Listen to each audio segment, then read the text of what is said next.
Γεια σας, πυρολαμπίδες! Θέλετε να συνεργαστείτε μαζί τους για να βοηθήσετε σε αυτή την απίθανη αποστολή? Θα γίνουμε μέλη μιας αληθινής επιχείρησης διάσωσης.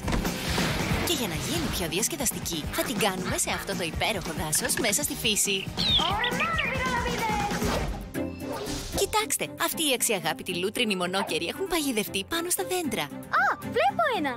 Πρέπει να σκεφτούμε σαν τις ηρωικές πυρολαμπίδες και να τους κατεβάσουμε με ασφάλεια. Πρέπει να σώσουμε αυτούς τους μονόκερους! Δέστε τις ζώνες σας, ξεκινάμε! Ο πρώτος μονόκερος είναι πάνω σε ένα πολύ ψηλό κλαδί, έτοιμος να πέσει. Πρέπει να βιαστούμε για να μην χτυπήσει. Τι θα έκανε μία πυρολαμπίδα? Θα έβαζε από κάτω ένα στρώμα? Θα του πετούσε ένα σκοινί για να πιαστεί από αυτό? Ή θα έφτανε γρήγορα για να τον πιάσει στον αέρα? Να θυμάστε ότι πρέπει να σκεφτούμε σαν αληθινή πυρολαμπίδα. Ένα στοιχείο. Είναι πάντα έτοιμες να δώσουν ένα χεράκι. Επιλέξτε την απάντησή σας. Έτοιμοι? Ας δούμε τη λύση. Αν κάναμε την πρώτη επιλογή, θα έπρεπε να βρούμε πρώτα ένα στρώμα και δεν θα φτάναμε έγκαιρα για να σώσουμε το μονόκερο. Ούτε η δεύτερη επιλογή είναι σωστή. Ο μονόκερος δεν έχει χέρια για να πιαστεί από το σκοινί. Επιλέγοντας όμως την τρίτη λύση, θα φτάσουμε πιο γρήγορα και θα μπορέσουμε να τον πιάσουμε με τα χέρια μας. Τι απίστευτα αντανακλαστικά! Ο μονόκερος είναι σώος και ασφαλής. Η τρίτη επιλογή ήταν η σωστή. Μπράβο σας! Πυρολαμπίδες για πάντα!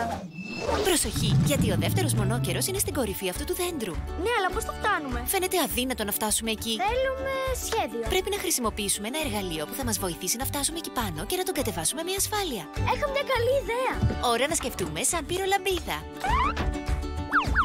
Μήπως να πάρουμε το Super Sprayer? Ή μήπως το Yasuat? Ή να πιλοτάρουμε το Yadron μέχρι εκεί για να τον κατεβάσει με προσοχή? Να ένα στοιχείο. Η διάσωση θα είναι υπτάμενη. Βρήκατε την απάντηση? Ας το κάνουμε. Για να δούμε. Αν επιλέξατε την πρώτη λύση, δεν είναι η σωστή. Το Super Sprayer είναι ιδανικό για να σβήνουμε πυρκαγιές, αλλά όχι για αυτή τη διάσωση. Αν διαλέξατε τη δεύτερη λύση, ούτε και αυτή είναι σωστή. Αυτή τη φορά το Yasuat δεν θα μας φανεί χρήσιμο. Οπότε, αν διαλέξατε την τρίτη λύση, συγχαρητήρια. Το Yadron είναι το τέλειο εργαλείο για να φτάσουμε πολύ ψηλά και να σώσουμε το μονόκερο χωρίς να πάθει τίποτα. Η τεχνολογία στην υπηρεσία των πυρολαμπίδων. Όχι. Ο επόμενος μονόκερος βρίσκεται στην κορυφή αυτού του γιγάντιου δέντρου. Πρέπει να επιλέξουμε τον πιο ασφαλή τρόπο διάσωσης. Έτοιμοι για μια δοκιμασία στα ύψη? Πυρολαμπίδες για πάντα! Πάμε! Να του δώσουμε ένα λεξίπτωτο για να πηδήξει και να προσγειωθεί χωρίς ούτε μια γρατσουνιά. Να σκαρφαλώσουμε στη σκάλα του πυροσβεστικού που μακραίνει. Ή να πάρουμε ένα ελικόπτερο για να φτάσουμε εύκολα μέχρι εκεί και να κάνουμε μια ασφαλή διάσωση. Μην ξεχνάτε ότι είναι πάρα πολύ ψηλά. Γι' αυτό θα πρέπει να σκεφτούμε σαν πυρολαμπίδες για να μπορέσουμε να βρούμε τη σωστή λύση. Και το στοιχείο είναι, δεν έχουμε πάει ποτέ τόσο ψηλά. Ποια νομίζετε ότι είναι η σωστή απάντηση? Ας το δούμε. Αν επιλέξατε την πρώτη λύση, δεν ήταν η σωστή. Οι μονόκεροι δεν ξέρουν να ανοίγουν αλεξίπτωτα. Η δεύτερη λύση θα μπορούσε να λειτουργήσει, αλλά ο μονόκερος είναι πάρα πολύ ψηλά και η σκάλα που μακραίνει δεν φτάνει μέχρι εκεί. Αν επιλέξατε την τρίτη λύση, μπράβο σας! Σκεφτήκατε σε μια αληθινή ηρωική πυρολαμπίδα.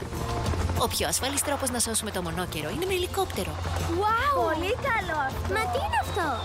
Το τέλειο αεροσκάφος σε τέτοιες καταστάσεις. Ο μονόκερός σας. Το δάσος έχει ακόμα πολλά να μας μάθει. Αυτή η αποστολή όμως τελείωσε. Αν θέλετε να συνεχίσετε να μαθαίνετε με αυτή την ηρωική ομάδα, μην χάσετε τις απίστευτες διασώσεις και τις υπέροχες εκπλήξεις που σας περιμένουν στις νέες περιπέτειες με τις πυρολαμπίδες στο Disney Junior. Κάνε εγγραφή για να δεις περισσότερα βίντεο και συντονίσου στο Disney Junior για να μην χάσεις τις αγαπημένες σου σειρές.